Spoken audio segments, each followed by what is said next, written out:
Au Kosovo, cette province autonome yougoslave habitée à 90% par des Albanais. Les manifestations violentes continuent là-bas, une vingtaine de victimes pour cette seule semaine. Le chef de l'État yougoslave s'est rendu sur place aujourd'hui et le gouvernement a mis sur pied un état-major de crise. La tension qui règne dans cette région avec ce reportage exclusif de notre envoyé spécial Jean-Pierre Abou qui se trouvait dans la ville de Poudouilleo lorsque les chars de l'armée régulière sont arrivés.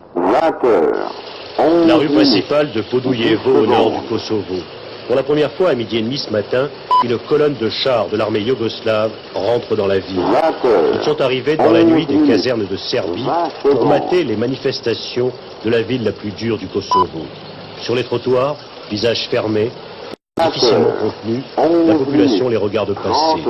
Les fleurs qu'ils ont à la main ne sont certainement pas pour fêter l'arrivée des blindés, mais pour se rendre en cortège. Les jeunes gens abattus la veille par la milice. Dans la maison de la famille Lumoli, les hommes viennent présenter leurs condoléances, tandis que les femmes, selon le rite musulman, pleurent sur la dépouille de la petite Elfete. Elle avait 17 ans, elle a été tuée par une balle de Kalachnikov. Quelques maisons plus loin, le cercueil d'un autre jeune homme de 25 ans, abattu également au cours des affrontements de la veille, est porté par ses amis. À 14 heures, dans toutes les rues de Podujevo, des cortèges de centaines d'Albanais se forment, convergés vers le centre-ville. Dans un silence impressionnant, ils marchent sans même prêter attention aux groupes de miliciens postés à chaque carrefour. Des miliciens qui ne semblent pas très à l'aise au milieu de ce défilé impressionnant. Une fleur à la main, ils font le V de la victoire qui est devenu leur signe de ralliement. À se retrouver devant la mosquée pour prier avec le mufti. Au cimetière de Podujevo, les habitants de la ville sont rejoints par des Albanais de toute la province du Kosovo qui sont venus rendre un dernier hommage à leurs martyrs. Pas de slogan religieux, leur mufti insiste pour qu'il n'y ait rien d'islamique dans leur mouvement.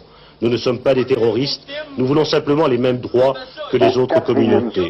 Nous voulons la démocratie. Une situation qui de plus en plus inquiète le gouvernement yougoslave, qui tient à donner à l'extérieur l'image d'un pays démocratique, mais qui d'autre part est poussé par les autres nationalités, en particulier les Serbes, pour plus de fermeté envers les Albanais du Kosovo. Il est évident que les chars de l'armée qui ont fait leur apparition n'arriveront pas à résoudre le problème. Après les funérailles, cet après-midi, les jeunes sont redescendus dans la rue. Des jeunes de 10 à 20 ans qui n'ont qu'un seul slogan, la démocratie.